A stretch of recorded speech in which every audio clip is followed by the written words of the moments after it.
way that narcissists, particularly in divorce, will financially abuse their partner, drag out divorce proceedings for as long as humanly possible in order to try and maintain some level of control, use the children to try to control or keep access to their partner, and generally abuse them through that process. Divorcing a narcissist is one of the hardest things that you'll ever do.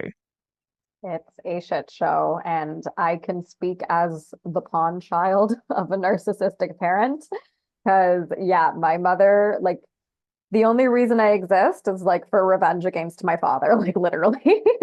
And Yeah. yeah, yeah. She changed lawyers with my dad like 10 times. Like the whole thing took years and years and years. Like it was an absolute shit show. And I was obviously in the middle of it. And she basically used me as like a bargaining chip with this divorce so she could like try to get more money from my dad, and then she stole the money that he left me, and it was just like a whole thing. um so yeah, 100%, like divorcing a narcissist is an absolute shitstorm, and children are low hanging fruit for narcissists. I know that sounds terrible to say, but like they're very easy to manipulate, and like what Telsha was saying, that they manipulate you with your emotions, and could not agree more, because like the biggest thing of the work I do with my clients is like processing your emotions so that you can use the logic and become the human bullshit detector. And, narcissists use guilt, shame, and fear in order to control you. And so, anybody in those emotional states, it's like the first thing that you want is to not feel that emotion. So you're going to do the thing that you think is going to make that emotion go away. And like 99.999% of the time, it's an action that's going to benefit the narcissist, right? And so when Mm. you're in divorce with a narcissist and there's children involved, guilt, shame, and fear, the three musketeers, as I like to call them, Mhm. it's everywhere, right? Because then there's like the fear of like, custody situations and like them, making up all these lies and taking away the kids. The guilt of like, oh, like, maybe you should have tried harder to make the relationship work so that you could be there for the kids. The shame of like, having to go through a divorce to begin with, right? Like there's just so many factors of it. And then just amplify that by whatever vulnerabilities the narcissist is using against you during the divorce.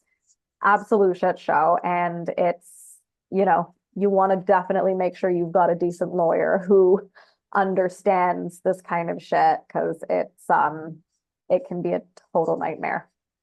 And some narcissists get absolutely fixated on destroying you, particularly the more Yes. malignant or psychopathic types. Yeah. Like they just get absolutely fixated on destroying you no matter what. And I regularly say to my clients, because I've had clients say to me, like, at the end of the day, they just walked away from everything. Take the house, take the money, take whatever you want, I'm out. And I've had clients say to me, like friends and family have said, oh, you should have stayed, you should have fought, you should have blah, blah, blah, blah, blah. And I'm like, no, no, getting away at any cost. Getting away is winning. It doesn't matter what Yes. you walk away from, as long as you're walking away with your life and some semblance Exactly. of potential for decent mental health in the future. Money can always come back, right? Like I know in so many cases, like it's hard because there's financial abuse going on and they're trying to control Mm. everything. But like sometimes it's like you have to cut your losses and recognize that money can totally be replaced. Your life, not so much. The time that you invest in this hopeless situation that's not going to be in any way, shape, or form productive or healthy for you mentally, physically, or emotionally, that cannot be replaced. But finances can. There's always opportunities to, make money, but you can't gain time back. Mm. And they Yeah. know that. Yeah. They know that. And so that's the thing, that whatever it is that you hold dear to you, you can bet your bottom dollar in that divorce proceeding is the thing that they're going to try to destroy the most. If you're a person that you've made it your business to diversify your investment portfolio, if you have properties, if you've done very well with your investments and your money, and though that's the thing that is going to they're going to work on the most, because we Mm. have to remember that even when you are divorcing them, the main thing is getting your emotional reaction, right? Yeah. That is the main thing. When they go and file some type of frivolous, I mean, just out of the like the left field filing, and you're just like, what? They just want you to call them up and be like, you so and so, you are just going. And they're just like, yes, it worked. You are Hmm. dealing with a toddler that is in a adult body. They're stuck, right?